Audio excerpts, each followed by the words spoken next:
Numbers chapter 31. War with Midian.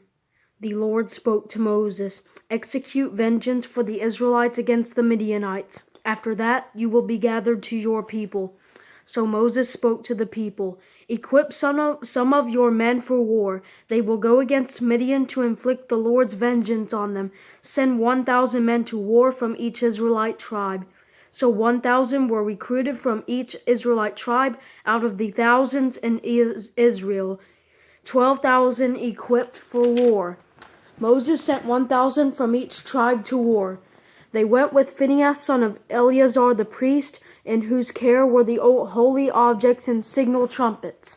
They waged war against Midian, as the Lord had commanded Moses, and killed every male. Along with the others slain by them, they killed the Midianite kings, Evi, Rechem, Zur, Hur, and Reba, the 5 kings of Midian. They also killed Balaam, son of Beor, with the sword. The Israelites took the Midianite women and their children captive, and they plundered all their cattle, flocks, and property. Then they burned all the cities where the Midianites lived, as well as all their encampments, and took away all the spoils of the war and the captives, both man and beast. They brought the prisoners, animals, and spoils of war to Moses, Eleazar the priest, and the Israelite community at the camp on the plains of Moab, by the Jordan across from Jericho. Moses, Eleazar the priest, and all the leaders of the community went to meet them outside the camp. But Moses became furious with the officers, the commanders of thousands and commanders of hundreds, who were returning from the military campaign. "Have you let every female live?" he asked them. Yet they are the ones who, at Balaam's advice, incited the Israelites to unfaithfulness against the Lord in the Peor incident, so that the plague came against the Lord's community. So now, kill all the male children and kill every woman who has had sexual relations with a man, but keep alive for yourselves all the young females who have not had sexual relations. You are to remain outside the camp for 7 days, all of you and your prisoners who have killed a person or touched the dead are to purify yourselves on the 3rd day and the 7th day. Also purify everything, garments, leather, goods, things made of goat hair, and every article of wood.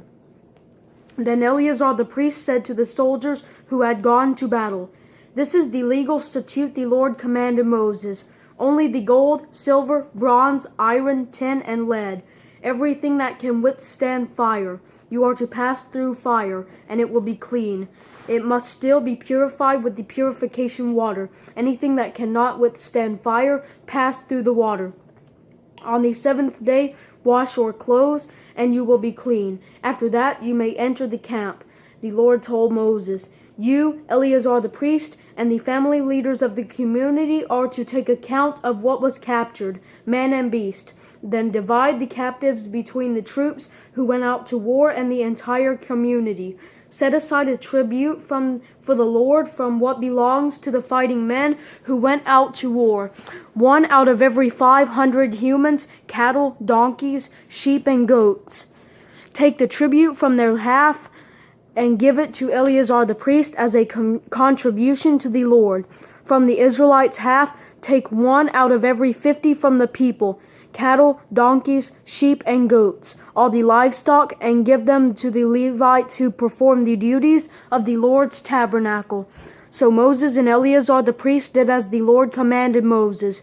The captives remaining from the plunder the army had taken totaled 675,000 sheep and goats, 72,000 cattle, 61,000 donkeys, and 32,000 people, all the females who had not had sexual relations with a man. The half portion for those who went out to war numbered 337,500 sheep and goats, and the tribute to the Lord was 675 from the sheep and goats. From the 36,000 cattle, the tribute to the Lord was 72. From the 30,500 donkeys, the tribute to the Lord was 61. And from the 16,000 people, the tribute to the Lord was 32 people. Moses gave the tribute to Eleazar the priest as a contribution for the Lord, as the Lord had commanded Moses. From the Israelites' half, which Moses separated from the men who fought, the community's half was 337,500 sheep and goats, 36,000 cattle, 30,500 donkeys, and 16,000 people.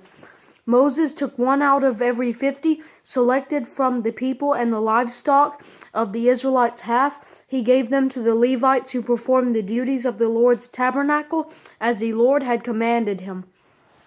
The officers who were over the thousands of the army, the commanders of thousands and of hundreds, approached Moses and told him, "Your servants have taken a census of the fighting men under our command, and not one of us is missing.